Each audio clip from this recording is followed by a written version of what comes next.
I'm regularly asked, how do you talk to a ghost?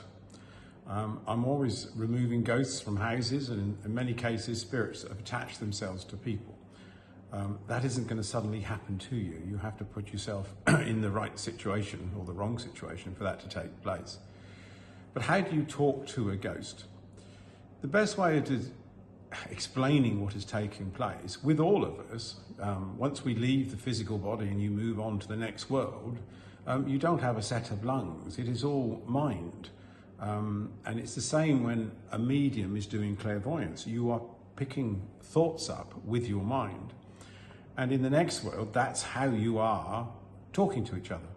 So when you pass over the next world, the people you meet, you have spiritual sight as well. So you know, as you learn to use your spiritual sight, everything about the person in front of you, who they really are, good, bad, or indifferent. You know about that. So it's thought to thought is how you're sensing that person when you move on to the next world. I mention this because that's the same way that I am talking to ghosts here. So, for example, what will take place nearly every single time is somebody will contact me. But as soon as they contact me, I start to become aware of the ghost in the house.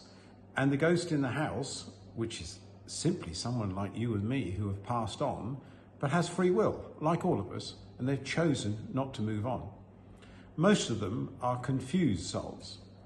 So in some cases, a ghost will simply be someone who's been perhaps kept in a house and wasn't allowed out, and that is their normality. So when they die, they stay with their normality. In other cases, sometimes people die very quick and they're very confused and they don't move on. The point is this: what happens if someone's had, it can be someone who's staying in the house, no problem with the ghost at all. They may have been there for literally decades. And often when someone starts to change the house or knock a wall down, renovate a house, is when they start sensing the ghost.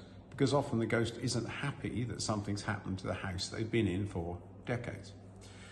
When someone then sends me a picture of the house, I start to sense the spirit in the house, and the spirit senses me.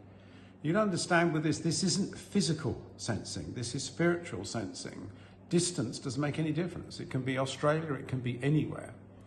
But literally, as soon as I see a picture, because I've been a trained medium for all my life, I can start to sense the spirit in the house.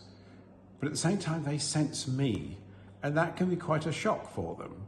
You imagine they've been there for decades, and no one's ever sensed them. So they've seen maybe hundreds of people go in and out or around the house that they're in, but nobody sensed them, and that's their norm, not being sensed. So suddenly they're being sensed by someone who is still in the physical, myself, and thoughts from them and myself and going backwards and forwards. And that is how I am talking to them. Things can develop quite quickly. But it's interesting as well. I mentioned that when you pass over and you look at someone with spiritual sight, you know about that person. And the fascinating thing, what happens is the ghost, the spirit in the house, as soon as they are sensing me, they know about me. They also are sometimes quite cautious because they know I've helped spirits moved on before, and it's a bit scary because they don't necessarily want to. And that's when I'm talking to the ghost. And then I also start talking to spirits on the other side and asking them, their friends, their loved ones, to draw close. And eventually what happens is that they choose to leave. The spirit, the ghost, use their own free will to move on to the other side because their friends have been talking to them. So really that's how I talk to ghosts, but it is just thought to thought. And that's what happens to all of us once we've passed over to the next world.